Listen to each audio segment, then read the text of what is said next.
Hello, and welcome back to the Underpaid Gamers Podcast. My name is Tony. I'm with my friend and colleague, Justin. What's up?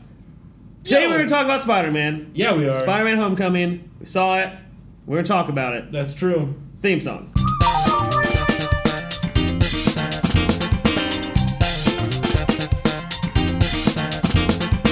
The Underpaid Gamers is the official podcast of underpaidgamers.com. You can find us on Twitter, Facebook, SoundCloud, iTunes, Instagram, YouTube, the internet, Google, all those places.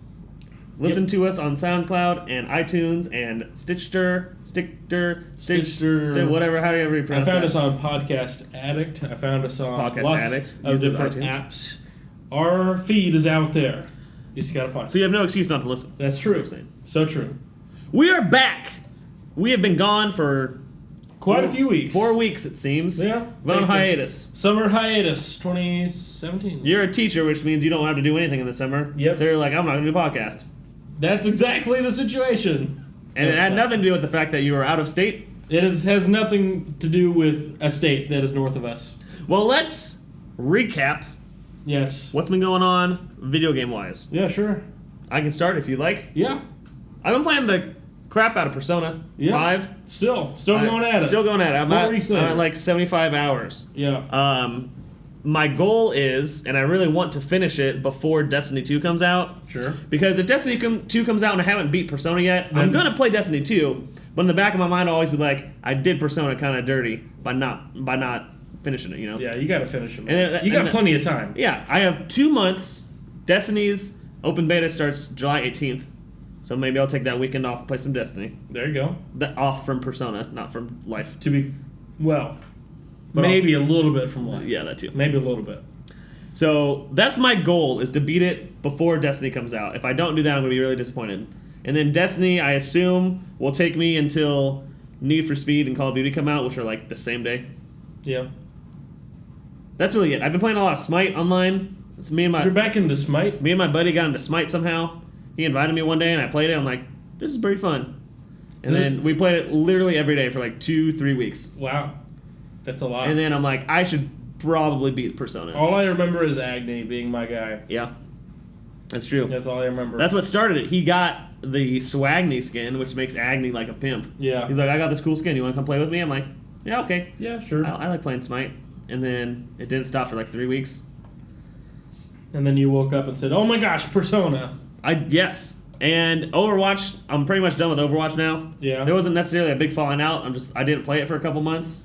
And I missed a couple of the events that they had. Yeah. And then if you miss an event, you can't go back and get the cool skins. So yeah, I'm just like, over. So now I have all these skins that I can't get, and I haven't played in a couple months. So I'm just like, I don't even care anymore. Whoa. What was that? Yeah, so that's interesting.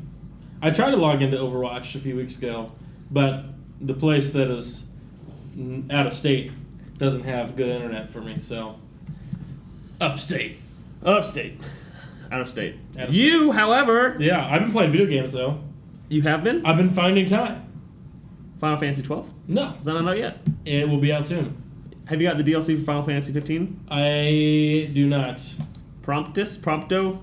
Prompto Gladius was the first one to drop. And that one was not very good? And I'd never played it. Okay.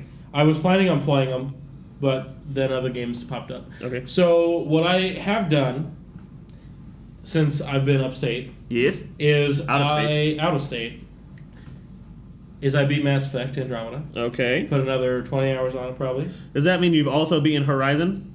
No. Okay. I have not beaten Horizon. That is next on the list to beat. Also, my brother. Okay. Thank you very much, brother, if you're listening. Is letting me borrow Persona 5.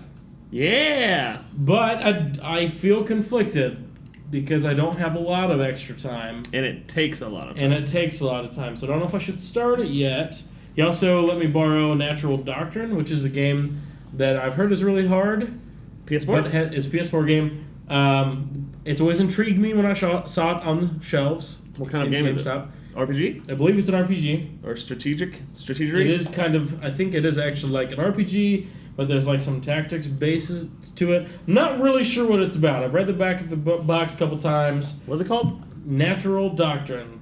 Okay. Looks JRPG-y. Persona is very Japanese. That is not that much. Like, if that's a 10, it's like a 7. Persona would be a 10. Persona is anime in video game form. Exactly. So I am hesitantly trying to decide what I want to play next. What's the wisest course of action? Well, probably beating Horizon Zero Dawn would be the best use of my time because I don't have that much longer left in it. And so it might be actually reasonable that I would beat it while I'm out of state. And one of the largest reasons why you couldn't play Horizon because your computer kind of pooped out on you. Yeah. And news. Yes, I am building a new gaming PC. And you're pretty much done. I need, and it's classic building a PC. I'm missing like one part that I figured I could use my old one. I figured wrong. I can't use my old one. The fan. The CPU fan. I think the problem is I switched from an AMD processor to an Intel processor. Okay. And the CPU cooler that I bought is compatible for both. However, I threw out the old brackets for the Intel because I thought, I'll never get an Intel one. They're too expensive. Joke's on me. So now I gotta buy a new CPU cooler, which is not a big deal because they're only like $30 or $40. For all the PC nerds out there. Yeah, if you're listening, you're like, oh yeah, I know exactly what you're talking about. All those people. Yeah, so the 3 people that listen to us. Tell them about your computer, and do it quickly, because there's people that don't care about PC that don't care at all. Basically, I'm making my computer, 6 times faster than it was. It's 9 years old. My old one was 9 years old. Okay. It was dying a slow death. Yes. It was taking forever to render videos. Yep. I couldn't play any new games. I could only buy old games on Steam and play them. My processor has printed on it. 2008 was when it was made. Iron Man. Yeah. So it was just old. So this new one has the most recent released processor from Intel. Newest wave. i7. 7700 Kaby Lake, I think is what it's called. Okay. It has... I'm going from 1 gigabyte GPU graphics processor to a 6 gigabyte video processor. Okay. So that's a considerable jump. Going from 4 gigs of RAM to 16 gigs of RAM. So 4 times as much. Yeah. And I bought a solid state hard drive. Hey-o. So I'm going from a really slow disk hard drive because I bought a cheap one to getting a solid state, which I'm still kind of fuzzy on how I'm supposed to load things on it, but I'll figure it out. I'm sure it'll be easy. Yay, new computers. So, new computer's going to come once I'm back from out of state, which will be in 4 weeks. I will be back for good. So, I and the computer. Podcast listeners only get you for this one episode. For the summer. For the next 4 weeks. For the next 4 weeks. This is it. This is it. Ooh, up. Unless you want to have me call in, but... Probably not. I'm pretty busy. Probably not. Let's make it a good one. It'll be good. Let's do it. That's really all I wanted to talk about video game wise. We both saw, us and our significant others went and saw Spider-Man Homecoming last night at 7 p.m., which was it's a Thursday night. We saw it January 6th. Mm-hmm. July 6th. Not January. Yeah, we saw it July 6th. The other J one. Yeah. The third J1. The third one. So it came out on the 7th, but they always do that thing where they release it earlier now. Right. Which is kind of cool. We saw it on the 6th, which was nice, 7 p.m. At the oldest theater in the town I live in, which used to be a drive-in, they converted it to a 9-theater. Theater? A 9-screen theater. Okay. And then now they actually just announced that they're going to tear it down and make an IMAX out of it in like 6 months. Oh. Which might be nice. We kind of got the last leg of it then. A little bit. But it's a nice theater. I like it. Yeah, it was good. It wasn't super busy, which was nice. Yeah, it wasn't very super busy, but there was a line of people out there. We got there at like 6:30, half an hour before it started. Right. And there was a line of 40 people in front of us waiting for this movie to start. And then we all got in, and the movie started, and there were open seats everywhere. Yep. Well, not really. We had like 3 good spots we could choose, and there's a line behind us. No. So if we would have waited, we wouldn't have had a good seat. I guess so. It wasn't packed, though. Tony and I have different perspectives when it comes to preparing for movies. To me, movies are sacred. You need to show up early to get a good seat so your experience is good. Tony's like, we don't need to leave. It's 3 minutes away. I'm like, dude, it's opening night. He decided to go 30 minutes early. I would probably have been there an hour earlier. But we would have found good seats. An hour early? I've been known to go to movies, midnight releases, an hour early. I don't want to be the loser that's sitting at the front of the line for a movie that's not even sold out. We were at the back of the line. That's better. No. We were towards the end, but there were like probably 40 people behind us. We had primo seats, though. We had the handrail in front of us. Yeah. Well, the three of us, you kind of went too far in. I didn't go too far, but that's all right. I'll take one for the team. We got a good footrest. Nobody in front of us that's too tall or had a big hat on or an afro. I didn't have any smelly people by me. I had someone smelly by me, Mm. and it wasn't my wife. And I was sitting next to your significant other. And it wasn't my I'm saying your significant other. You're trying to say that my fiance is smelly? Yes. Smelly? How dare you, sir? That's what I'm trying to say. Theater going experience, as I always like to talk about, This was a good one. I had no qualms. And maybe, just maybe, it's because before the movie started, all the lights went down the row low. After all the, what are they called? The aisle No. lights? The screen. The screen? The previews. Yeah, the previews were over. After all the previews were over, all the lights went down low like the movie's starting. A manager. Went up. Yeah, and then it went up. A manager came in and he said, "Hey, look, This is your one warning. this is your one warning. People are here to enjoy this movie. If I have to get called in here because you're on your phone or you're talking, you're out." And he was real serious. And he was real awesome. serious. And we all cheered for him. And everyone like clapped and cheered for him. And then no one talked during the movie. It was beautiful. I didn't see any phones or anything. Yeah, it's true. I mean, we were kind of up close, so there might have been stuff going on behind us, but like Yeah. he I didn't killed see it. Yeah, I was. That's the first time that's ever happened at a movie theater. It's been a long time since I've had somebody do that. When I worked at a movie theater, sometimes we would do that. Sometimes a manager would come in or assistant manager would come in and give that spiel. Is it For like nerd movies. But Really? Yeah, specifically for nerd movies.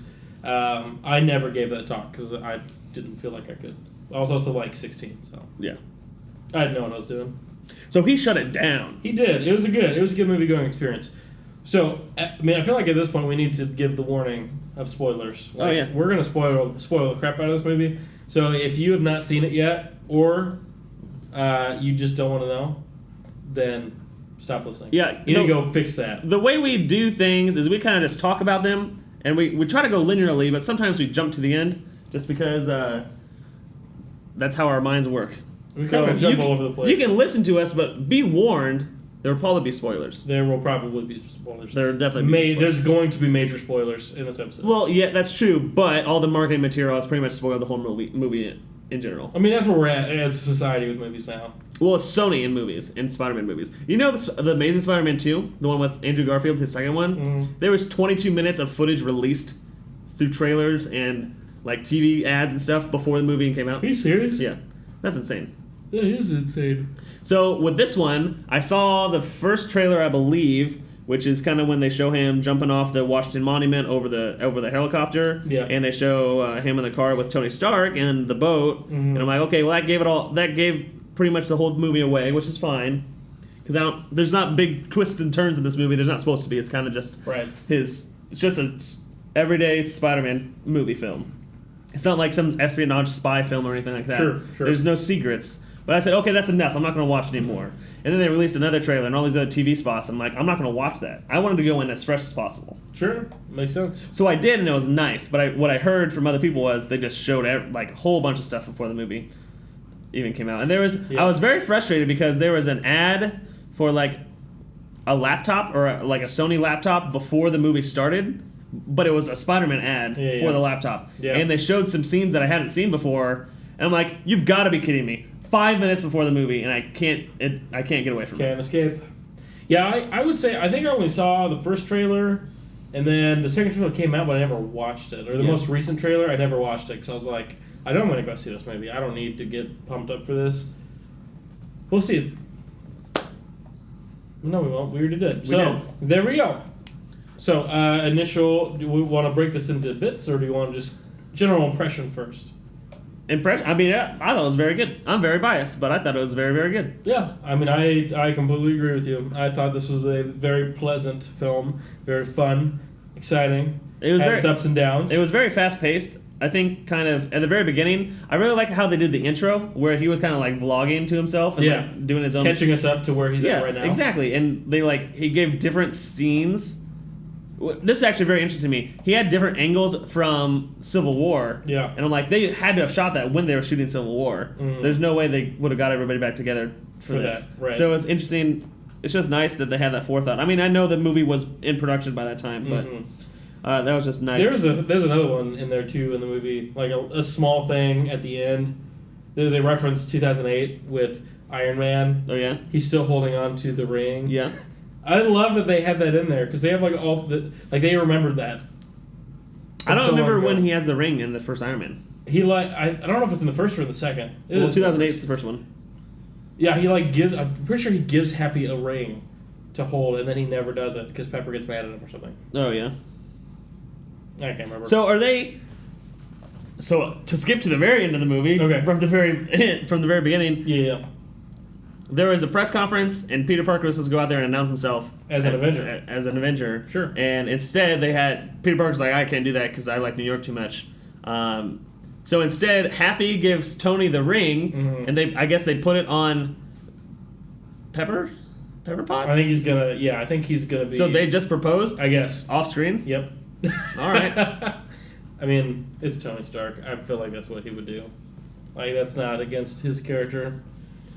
He's very flirty with Aunt May for someone that's so dedicated. He is. To Pepper. He really is. But everyone is flirty with Aunt May. Like when he went to the Thai restaurant. That was so funny. I know.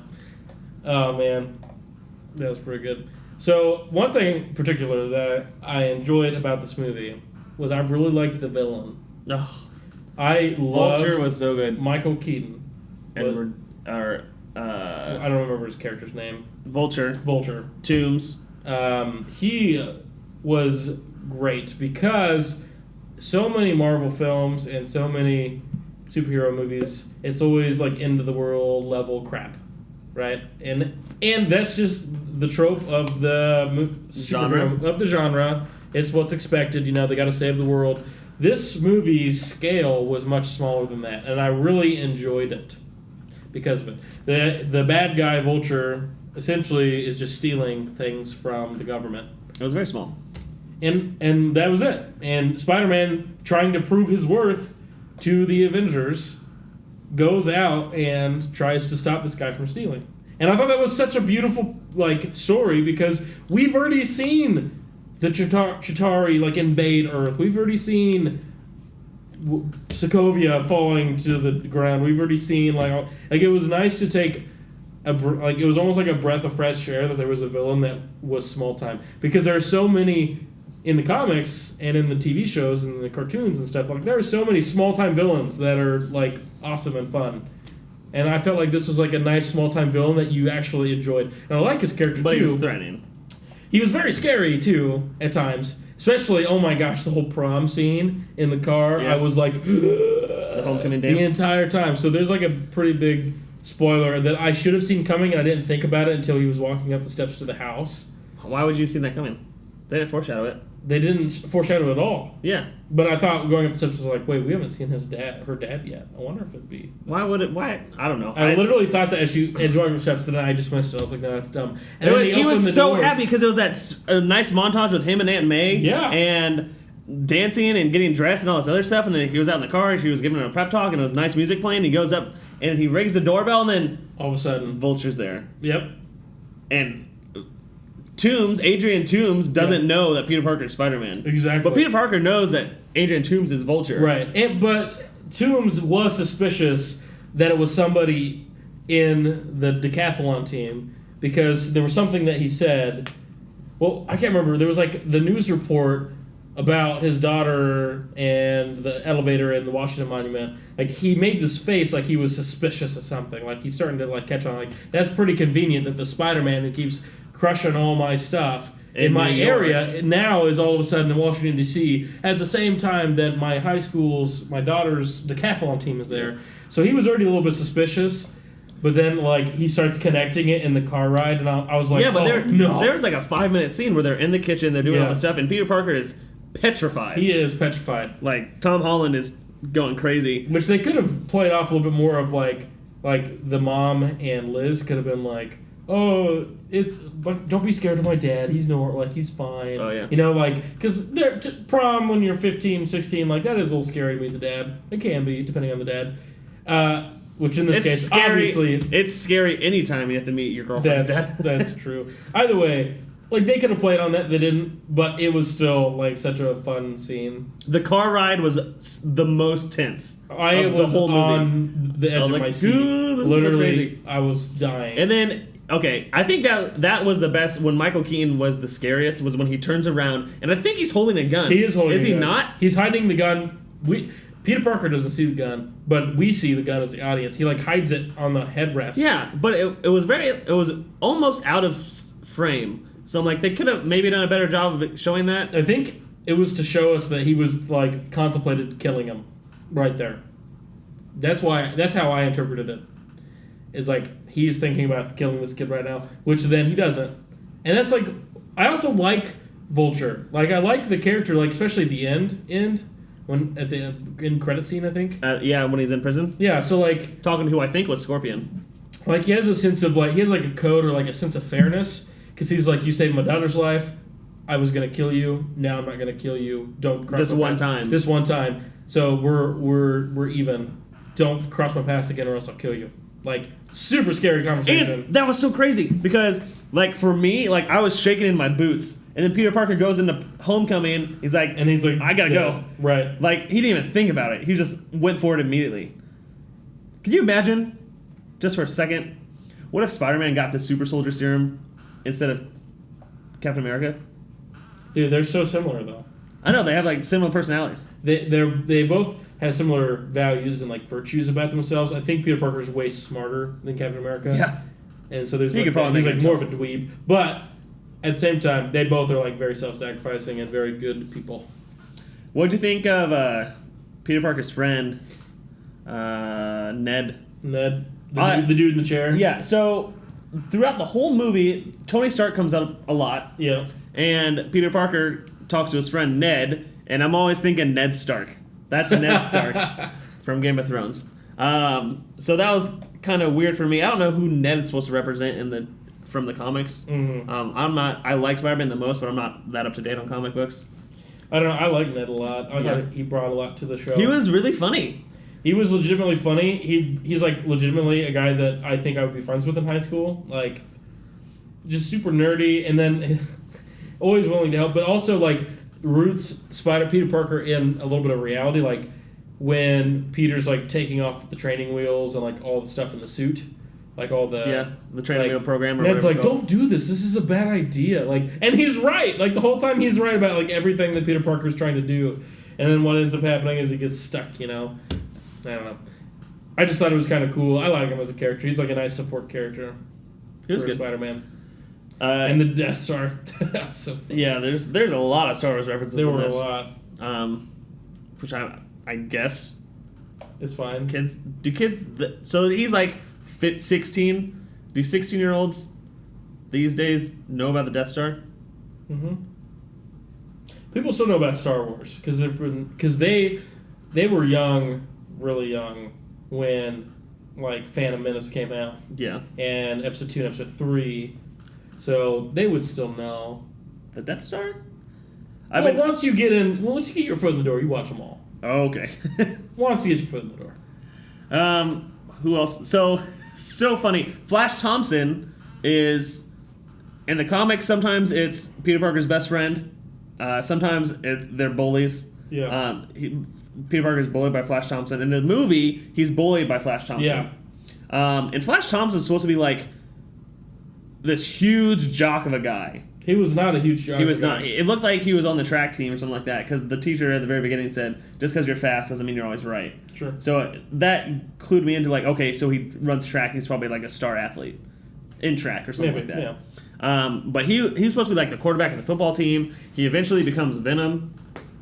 Which I don't think is going to happen in this universe because Sony is already making a Venom movie. On the other end of the road Probably. on their own terms. I would doubt that they would do I don't necessarily need it. I don't think they're gonna redo any villains that we've done already. I don't know if we're gonna see a Goblin or a Doc Ock. I would love to see a Doc Ock, but that's so similar to Vulture in the sense that like Vulture could kind of control his wings to like pick up things like arms. And if you did Doc Ock right after that, you'd be like, similar. It's very similar. Kind of like robotic augmentations to your body. Yeah. So I think the person at the very end of the end credit scene was Scorpion, who kind of has powers similar to Spider-Man. They're both arachnids, things like that. I would like to see Kraven the Hunter. That'd be great. To fill you in on Kraven the Hunter, he's like no idea who he is. The best hunter in the whole world, like in all of Africa. He's not so much a villain as much as he is just like he wants to do things for the thrill of the hunt. So he's heard of Spider-Man. He's like, well, that's my next target. That's going to be an incredible hunt. He's like the perfect game. So he goes and in order to convince Spider-Man to like fight him and to be quote unquote hunted, he has to like capture Aunt May or terrorize the city a little bit. Yeah. Spider-Man shows up. So Kraven's whole point is to like kill Spider-Man just for the thrill of it. Just because he likes to hunt. Sure. Whereas I guess Vulture's thing is like, I'll kill you because I'm protective of my family and my job, and you're getting in the way of that. I need to get rid of you. Sure. Kraven's only intention is to kill Spider-Man to like put his head up on his wall like you would a water buffalo or antelope, which I think is really cool. Yeah. I don't know necessarily how that would work. I think they could make it work in this kind of scenario, like Spider-Man 2. I love Mysterio. Mysterio's great. He's one of my favorites. I don't think they could do the Kingpin because he's all over Netflix. Yeah, he's on Daredevil. He'll show back up here in the Defenders. Yeah. So we'll kind of see what happens there in the future. But I guess to ground ourselves more in reality with the movie we just watched. Could we do the Sinister Six or something? You could. Goblins in it. And most of the time. Doc Ock, right? And Doc Ock most of the time. So I like the Sinister Six. They would have to redo those. And Doc Ock was in Spider-Man 2 that came out in 2004, and he was teased in the Amazing Spider-Man 2 with Andrew Garfield. You saw his claws. Yeah. Or his tentacles. So I think they're going to take a step back because Vulture isn't that great of a villain, but this film was incredible. Yeah, they milked Vulture for everything it's worth. They made him into a really cool like villain that we're probably going to see again, hopefully. Yeah, I think we will. What did you think of his outfit, his costume, his little like whole design? His costume was sick. His was terrifying. Yeah, it was awesome. I loved. I've read very few Spider-Man comics. I have read Spider-Man Blue, I think is what it is, and Vulture's in that a little bit. So I'd like seen him before. And it's only just like an old man in a green like feathery suit. Yeah, and I hated it. Yeah, I was like, this guy's stupid. This Vulture in Homecoming, scary, super BA, high tech. His mask was crazy, and it's Michael Keaton. Yeah, and he's an amazing actor, and he crushed it. And I loved he had like the aviation jacket on, which was like super cool. And he had the feather around the neck, which is a callback to the comics. I'm like, that's so cool, but he makes it look like Top Gun cool. Yeah, no, it was awesome. They did a great job with character design, picked a great actor for it, and made a memorable villain, I think. Like, I think I'll remember this villain way better than I will, like, Jedediah Jones or whatever the guy, like in Iron Man 1. Obadiah Stone? Yeah. See, I'm totally wrong. I don't even remember him right. Like, he, to me, was like, meh. Yeah, but Vulture was awesome. Vulture stood out. Yes. What did you think about Iron Man in this film? Like, so all the trailers kind of showed, all the Iron Man scenes, right? Basically. Kind of like, come and you'll see Iron Man in this movie. Iron Man's not really in this movie very much. No, just like probably 5 minutes over the whole movie. Maybe 8. Maybe 8 minutes. 5 to 8 minutes. You heard it here first. Yep, that's my guess. And I'm okay with that. He kind of just did his Iron Man thing, right? I mean, he's trying to be like a dad. He's trying to be like a mentor to varying degrees of success. What did you think? So in the very beginning of the movie, Peter Parker is going to Berlin for an internship. Yeah. He doesn't even know he's about to fight the Avengers. Right. Fight with them. What do you think about like Tony Stark's idea with that? Like not tell him and just bring him along. Like, have you thought about that at all, or you're just kind of like, man, whatever? I don't. With the vlog, I didn't really like get the Like, he kind of jumped around a lot, so I don't know what... I mean, I think Josh Brolin didn't know what's going on. And at some point, he got filled in because in the video he was like, I'm gonna... This is my time when I gotta jump out and steal Captain America's shield. Like, here we go! Like he got filled in at some point. I liked Tony Stark as a mentor because he like didn't know what he was doing, and he like made that clear. And I thought it went okay. I think also because Iron Man is like the most developed character in the Marvel universe because he just had so many freaking movies. Like it lends to like the continuity of all the films that Iron Man is in so many of these films. Like lends to continuity. I don't think he was overdone, and I would understand too in this universe why Peter Parker would like look up to Tony Stark so much. Based on his own personality. Based on Peter Parker's personality. Based on like what Peter Parker's trying to be. Like, I could see that. And Tony also, like, built him the suit, like, with the Civil War, like, with the timeline that they made in the Marvel Cinematic Universe. Like, it makes sense, the relationship that they have, and I thought they did a good job balancing out how much he's in there. I liked that they brought Happy in to manage Peter, as opposed to just having Tony Stark do all of it. Yeah. Because then it would have been too much FaceTime, I think, with Tony Stark. If that makes sense. Yeah. And it was cool that, like, he helped out Happy. Like, by stopping the Vulture and stopping the stealing of the plane at the end, like, he helped out Happy. Oh, yeah. And, like, does Tony even know about it? Yeah, he does. Because at the end, he tries to bring him on. Yeah, and he also gives him the suit, but mostly that. Happy tells him. What do you think, if we break this down, if Vulture got the plane and took all the things off the plane... Sure. Would that have been worse or better than the plane crashing on Coney Island? What's on Coney Island? Coney Island is just the theme park that it crashed on. Oh. Because, I mean, the plane crashed and it was sandy, there's nobody around, so, okay, good for the movie. But how much damage would the Vulture have done? Maybe a lot? I feel like a lot, because, I mean, there were Iron Man suits on there. There were tons of arc reactors on there. But Tony has to have, like... I mean, he GPS, probably has extra. Like GPS on Iron Man suits that he can remotely control, right? Probably. How much can you use of an Iron Man suit? Sure. And I actually thought about that too. Like, what if he did take a box? Like, what if in the movie, like, Vulture actually does get away with, like, something? Yeah.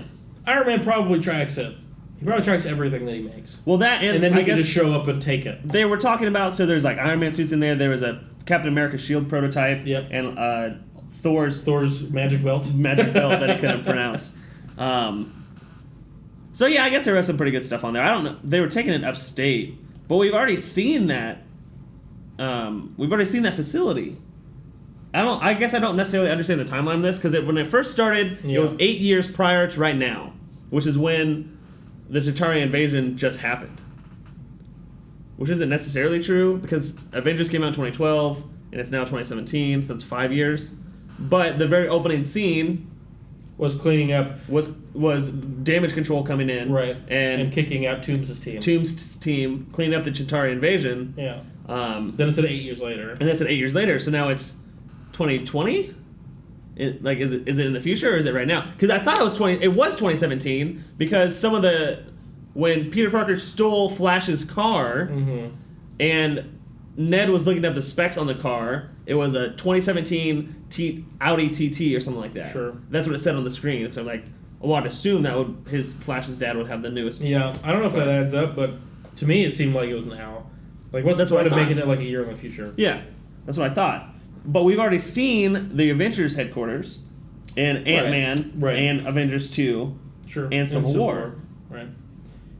Which is fun. I mean, I guess they could still be moving out. Like, the idea was that he was like the last load moving out of the Stark Tower. I guess so. So it could have taken that long to move out. It's really not that big of a deal. It doesn't really affect anything. But it was just kind of interesting to see. The Scarlet Spider suit. Can you say that 10 times fast? I'm going to try it again. The Scarlet Spider suit that Tony Stark made for Spider-Man in the Civil War comic books is what he showed him at the very end there. Is that what that was? Yeah. I was wondering about that. That Peter Parker then turned down. And it was weird. He turned it down, and then Tony Stark gives him a different suit instead. He gives him his old suit. Yeah. I just... Like, why don't you just give him the new suit that you're going to give him anyway? Yeah. What's different about that suit? In the comics, it's more aligned with the suit that he has in this movie. Okay. That makes sense. Like technologically advanced, where Spider-Man's suit is normally not. Yeah. It also has like 3 extra arms. Oh. I don't think that one had 3 extra arms. Maybe it does. Maybe we'll see it in the future. Yeah. I don't know. I don't think Spider-Man's ever going to join the Avengers. Like, I think he'll Like in help the cinematic Avengers. universe, he's going to be in Infinity War. Mm-hmm. They've already announced that. I know I've seen screenshots or set shots, Yeah, set I've photos seen and those like too. that. Yeah. So he's going to be there, but I think he's going to be there in a capacity of I obviously need to help because the world's going to end. Yeah. And I was thinking about this before we started. You mentioned earlier that the Vulture is kind of like a small-time crook that plays a big role in Spider-Man's life. Sure. And it seems that they've kind of been backing away from the whole the world's going to end type of thing. Right. So, Because they're going to get there eventually. well, they're going to get there Infinity with Thanos. Yeah. But like Civil War was very small. That was more just internal conflict. Yeah, sure. Ant-Man was pretty small. I mean, not necessarily a pun intended there, but it was more about just weapon sales and things like that. Sure. I know with Doctor Strange, that was very large. That was big scale. But a lot of the most recent ones have been pretty small. Yeah. Small scale. Okay. So I guess they're kind of ramping up till Thanos. Yeah.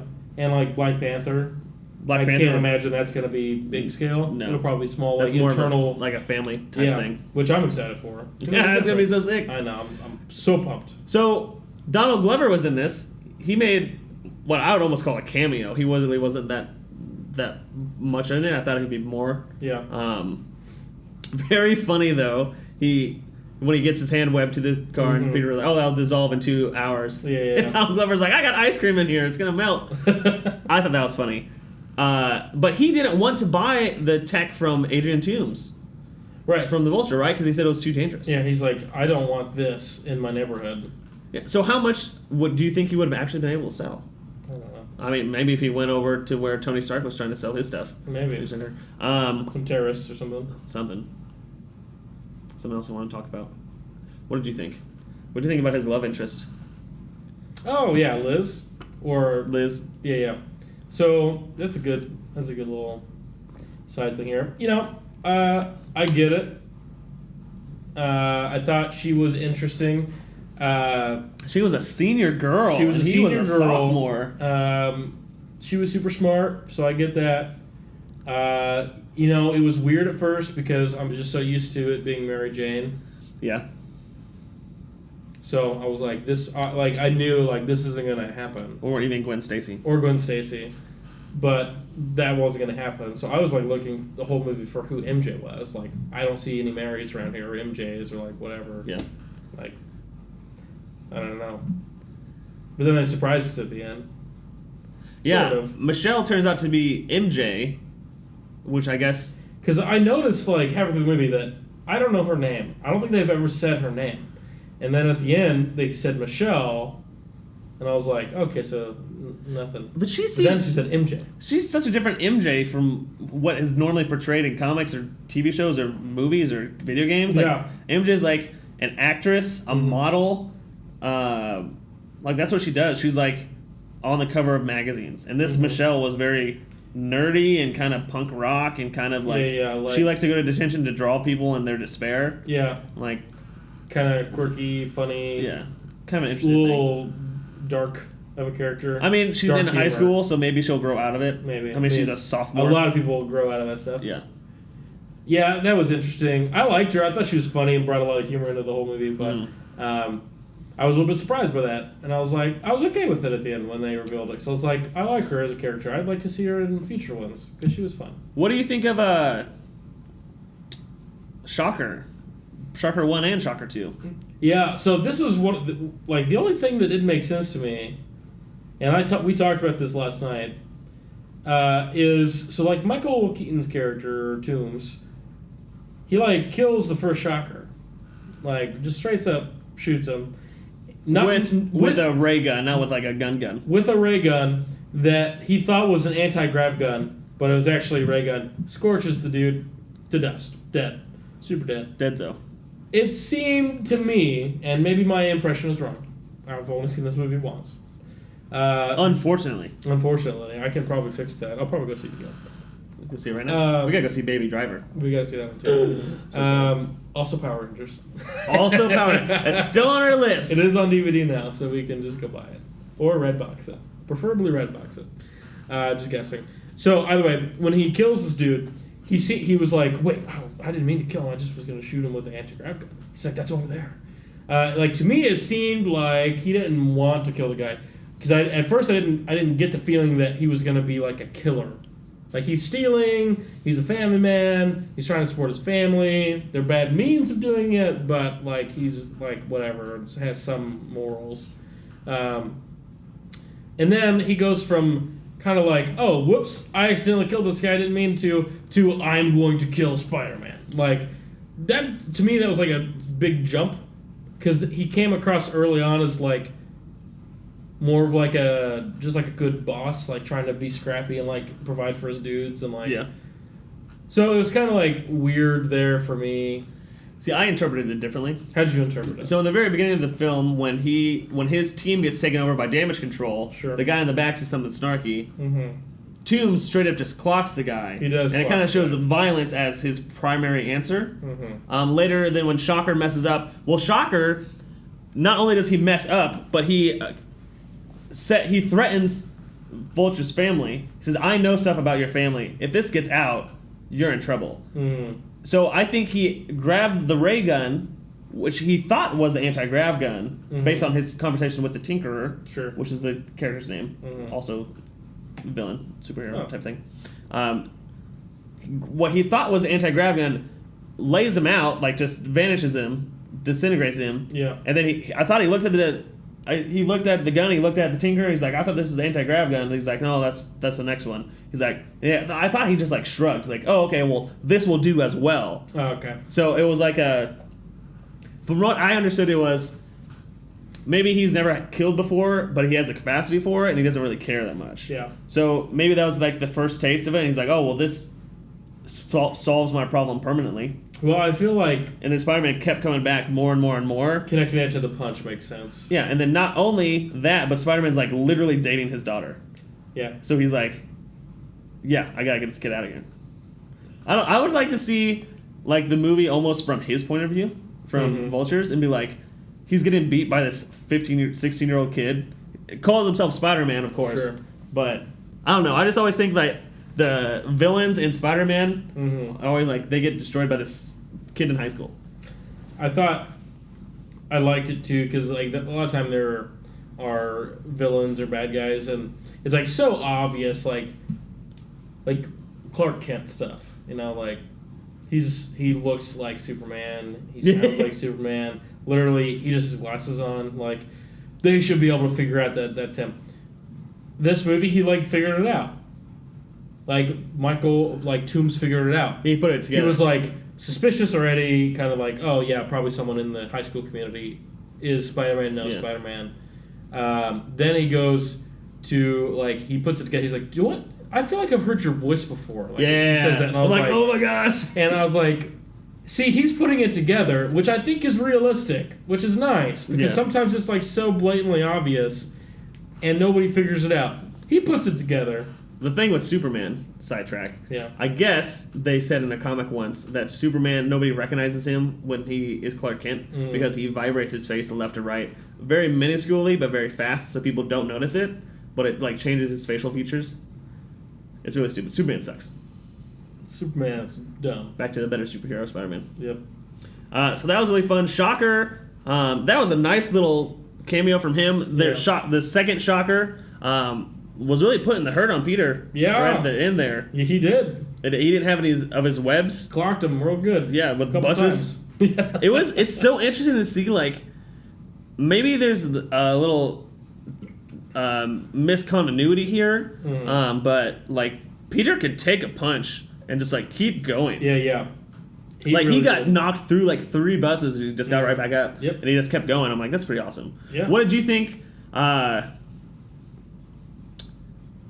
So Peter finally catches up with Vulture, Tombs, and I was so frustrated, but I'm like, this is realistic. Peter just shows up out of nowhere, and he walks towards him. He's like, I got you now, you're cornered, And then, of course, that's not going to work. Right. And then the wingsuit comes in and destroys the whole building, and the whole building falls on him. What do you think of his little moment there when he is, like, under rubble? Oh, when he was, like, stuck? It's a direct callback to one of the comics that I saw. Did that happen to him in the comic? I don't know if it was Vulture that did it, but very, almost frame by frame. Yeah. But there's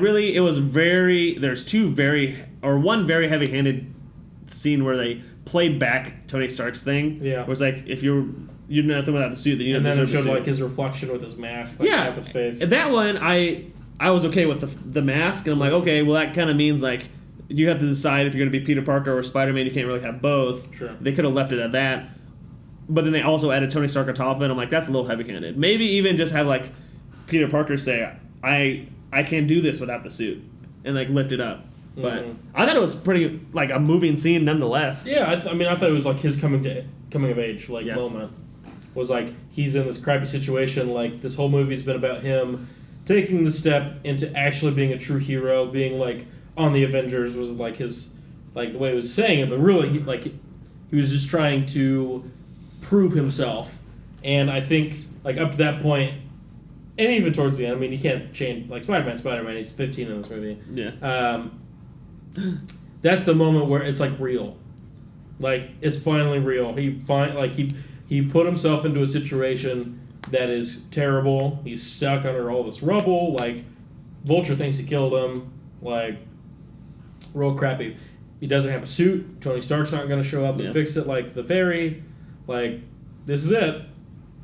It's all on him, and he does it, and he figures it out. He gives it a second try. Yeah. And I just thought that was really cool. They don't really show his spider sense. He almost like he doesn't even have one in this movie. He got hit a lot. He dodged some things. But he dodged some things, but I don't know. That's like quick reflexes, but that's not quite spider sense. Spider sense, like he knows something's coming. Yeah. So I guess the most recent spider sense of Spider-Man that's been on the screen that I can think of is in the Spider-Man PS4 trailer. Have you seen it?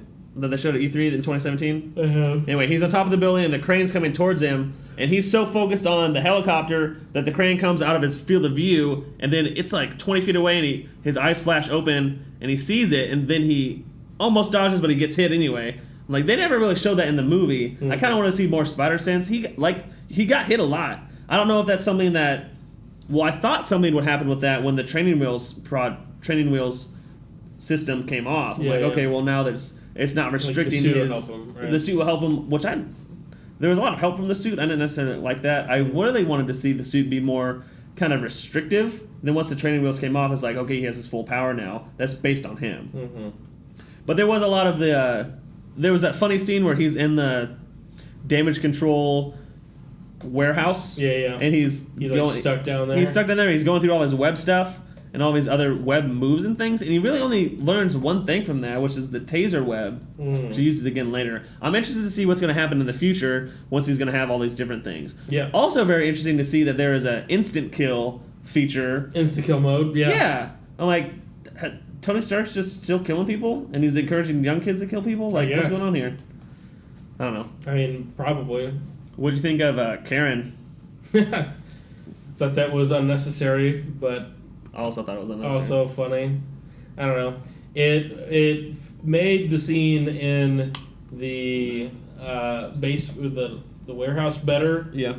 But beyond that scene, nothing really. Nothing. I mean, I guess there's some comedic value when he was like, "This is your chance. Tell her that you love her." Like in a really awkward, terrible time. Yeah. Like, kiss her. Like I think when he saves her in the Washington Monument, yeah. He's like, "Kiss her." Like, no, okay, shut up, Karen. It was I would like to see Spider-Man make improvements to the suit that maybe Tony Stark hasn't thought of, because Tony Stark doesn't know his powers necessarily. Right, exactly. So it'll be very interesting to see what happens in the future. And he's got his dude in the chair to help him, Ned. Yeah. What do you think of the Washington Monument scene? That was so cool. I thought it was going to be so spoiled from like what I saw in the trailer. Yeah, of him like jumping over the helicopter. Yeah. But it was so cool. I really liked that scene. I think what got me was when he crawled up the whole thing. Yeah. He gets to the top and then he has to like stand up and it's on an angle. And I was like, I cannot even imagine. You might have seen that in 3D. And he's like afraid of heights almost. He's a kid. Yeah. And that's the thing. It's like this isn't a developed Spider-Man. This is like 15-year-old Spider-Man. Mm-hmm. And that's like what's so different from the original Spider-Mans and then Andrew Garfield Spider-Man is like he's a kid in high school. Like he's a sophomore in high school. He's so young. Like Andrew Garfield was supposed to be like graduating high school. But like he looks older than that. Like Tom Holland is young. He's like 18. He's like our age. Shut up. He does not. He's not old. He's like somewhere between 21 and 25. He has a baby face. He looks like he's 15. He does. Which is kind of weird because if Spider-Man's going to grow up with the time, if they continue this timeline, they're going to have to make him look a little bit older. Yeah. He still has some time to get older and look older. Right. People still fill out in their 20s. Yeah. So we'll see what happens with him. Either way, I thought just like the freshness and the newness, like Spider-Man was doing this for the first time. I know, it's so awesome to watch for him us learn. to see him do that for the first time. Like, I have never stood on an angle like this. Like, this is bulletproof glass. How am I going to get through this? Yeah. Like, all these like realistic, like small things. Like, these are challenges that he has to figure out. Like, what'd you think of super cool? What'd you think of him jumping over the helicopter to get the momentum? I thought it was. I mean, like predictable, just super awesome. It was predictable because I saw it in the trailer, but I thought like this makes sense why he did this. This isn't just like some dumb action shot. Like he did this for a purpose, and it makes sense. And then even that whole scene is kind of tense. Like in that elevator, it's like 3 or 4 different times where the elevator is like falling, even though he's trying to help. And then there's that weird scene where he kind of falls down at the very end after the whole scene is kind of saved, and he falls down to the elevator shaft and disappears into the smoke. It's like, did he just walk out? Like, what happened? Yeah, he just shows up later. I guess. That was fun, though. Yeah. It was a fun movie. Flash Thompson sucks. I think they might just make him a bully. Yeah. I mean, they might make amends sometime in the future with something, and then they'll be friends again. I really wanted him to show up at the party. Spider-Man? Yeah, I really wanted him to. That would have been awful. I'm very glad he didn't. I just hated Flash so much. Oh, yeah. Such a jerk. I want to see, in the future movies for Spider-Man, Peter Parker starting to work at the Daily Bugle. Taking pictures? Yeah, taking pictures. There were no picture references in this. Like, no photographer references from him being a photographer. Right? I didn't see any camera shots. You mean like... I guess he was kind of a videographer for himself. True. He was vlogging. Maybe that'll be the new Daily Bugle. Maybe, like vlogs? Newspaper is kind of out. Maybe it's blog. I don't know. It'll be interesting. I want to see kind of what happens there. I mean, he's already so busy. I don't know how it's going to all work out, but... It was very fun. Yeah. What did you think? What do you give it an Underpaid Gamers rating? It is a buy it at the movies, get popcorn and drink, and then go see it again. Whoa! And popcorn and a drink?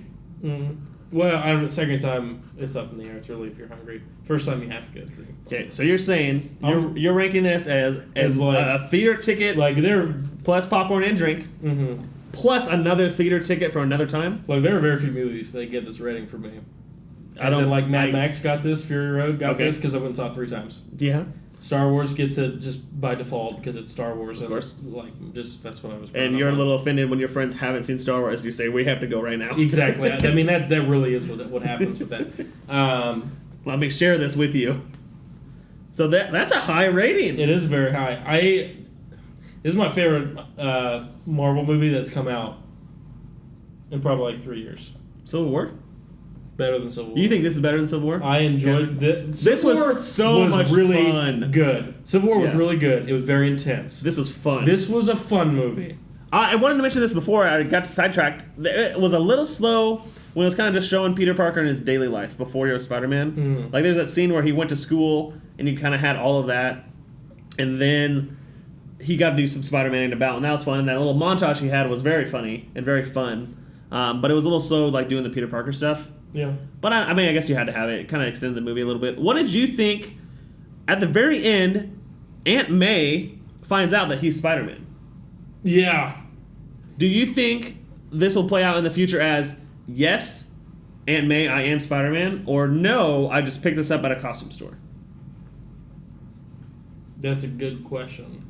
But she saw him, like, walk on the ceiling. I thought he was just and then he dropped around. Down. Oh, is that what happened?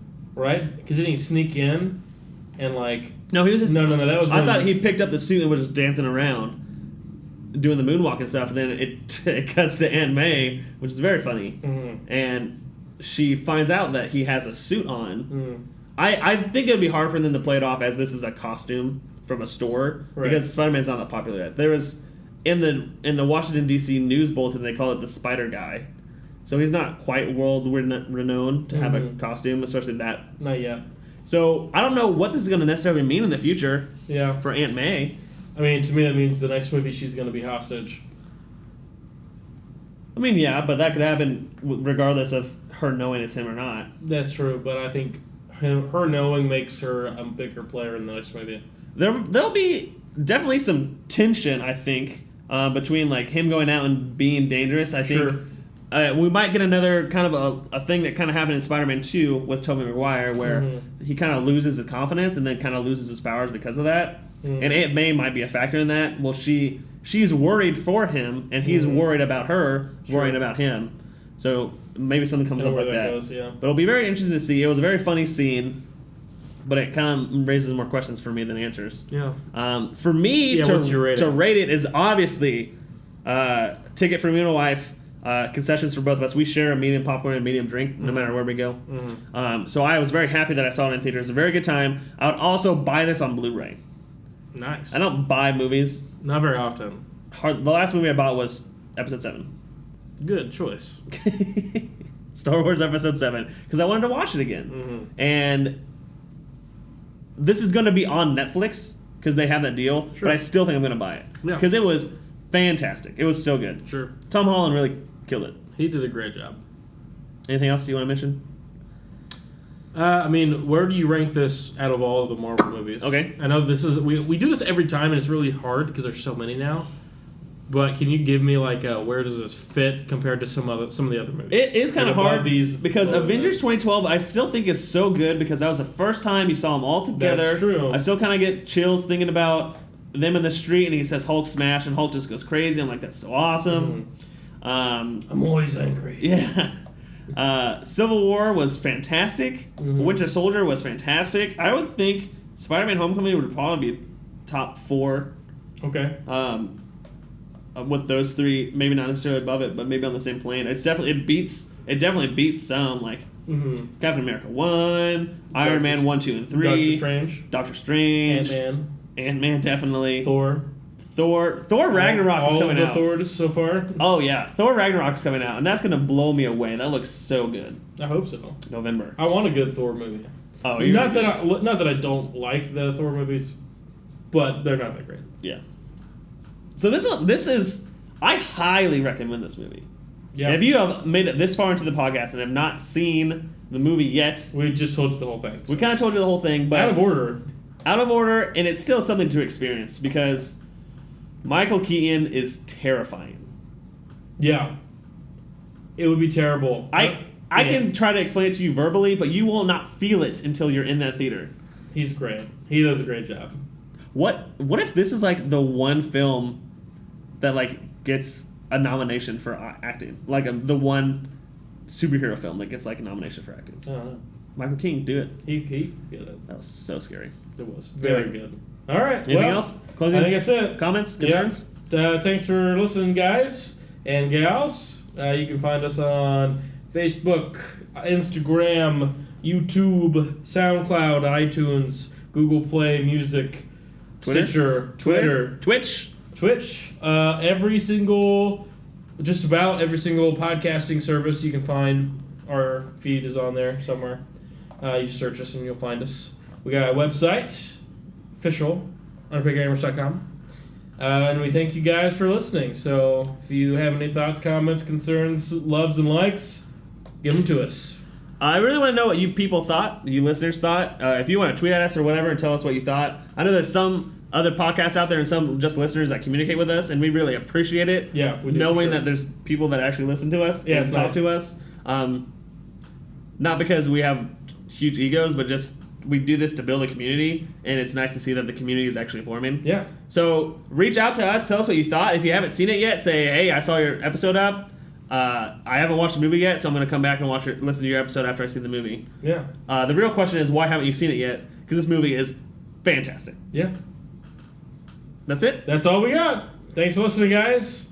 I'll see you in 4 weeks. I've still been doing some YouTube stuff. Yeah. So if you need some Underpaid Gamers love. If you need some underpaid gamers in your life, you can do that. And you can follow us on Twitter too. Tony tweets from that all the time. I do. I broke down the latest Spider-Man trailer from E3. Yeah. So it'll be fun. Yeah. I actually have uncovered some secret villains from that. So Dun dun dun. there we go. Cool. See you guys next time. Bye.